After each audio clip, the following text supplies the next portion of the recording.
उसको लेता है। उस माइक्रो न्यूट्रिएंट्स में भी 5 तत्व होते हैं। जब हम हाथ से भोजन करते हैं, थाली में ऐसे करके जब हाथ से ऐसे पकड़ते हैं, ये 5 उंगलियां टच होती है। आप देखेंगे कि रोटी तोड़ेंगे तो 5 उंगलियां लगेगी, चावल खाएंगे तो 5 उंगलियां लगेगी, सब्जी भी खाएंगे तो 5 उंगलियां लगेगी। सिर्फ चटनी में 1 उंगली लगती है जो चाटने के काम आता है। खटाई में 1 उंगली लगती है, ये एक्स्ट्रा तत्व है, कम देना है शरीर को, इसलिए 1 ही उंगली से काम चलता है। लेकिन जिसको ज्यादा देना है उसको 5 उंगली लगती है। मैं सनातन का साइंस बता रहा हूं। जब ये 5 तत्व उस 5 तत्व से टकराता है तो उसके मॉलिक्यूल्स एक्टिव होने लगते हैं। जैसे ये हाथ एक्टिव हुआ ना, वैसे जो हमारा भोजन चूंकि जिंदा है, जब हम भून करके उसको खाते हैं थाली में तो 3 घंटे तक हमारा भोजन जीवित रहता है। 3 घंटे तक, उसके बाद उस भोजन को हम बासी कहते हैं। 3 घंटे तक वो भोजन जीवित रह जाता है। लेकिन हम इतने मूर्ख हैं कि उसको फ्रिज में यानी डायलिसिस पे जिंदा रखते हैं। फ्रिज में रखना और डायलिसिस पे रखना बराबर। फ्रिज में रखना और डायलिसिस पे रख के जिंदा रखना दोनों बराबर। वो समापन की तरफ जा रहा है, उसको हम फ्रिज में रख के जिंदा रखने का प्रयास करते हैं।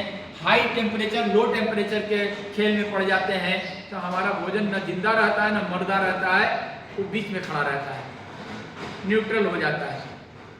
3 घंटे तक भोजन हमारा जीवित रहता है। जब इस 5 तत्वों को ऐसे करते हैं तो उसके मॉलिक्यूल्स एक्टिव हो जाते हैं। उसके बाद उसको मुंह में डालते हैं। मुंह में डालने के बाद जब उसको चबाने की प्रक्रिया होती है तो हमारे यहाँ पे बहुत सारे सैलिवरी ग्लैंड हैं, एक रस छोड़ता है, that's called ptyalin. Ptyalin digestive enzyme है, इसके अलावा उसकी चिकनाई को बनाता है। जब भोजन हमारा यहाँ से अंदर जाने लगता है तो यहाँ पे एक सिक्योरिटी गार्ड बैठा हुआ है, एक सिक्योरिटी वाला बैठा हुआ है।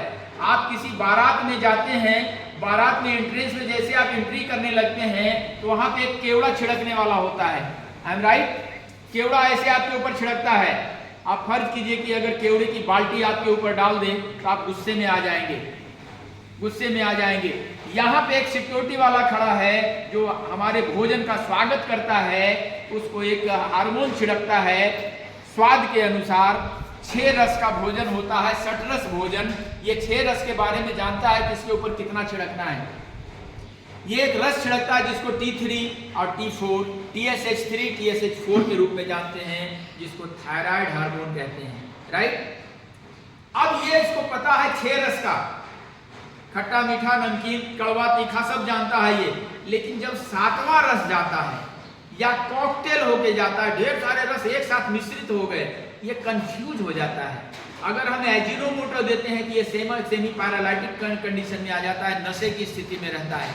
ज्यादा चिल्ड दे देते हैं, चिल्ड, बिल्कुल chilled water, chilled beer, chilled drinks जब लेते हैं ये पैरालाइटिक हो जाता है। इसको पता नहीं चलता है कि हम ज्यादा दें कि कम दें, कंफ्यूज हो जाता है। जहां कम देना चाहिए वहां ज्यादा दे देता है तो हाइपर हो जाता है, जहां पे ज्यादा देना चाहिए वहां कम देता है तो हाइपो हो जाता है। थायराइड नॉट ए डिजीज, ये हमारी आदतों का परिणाम है। यहां तक क्लियर हुआ? यहां तक किनको क्लियर हुआ मिस्टर?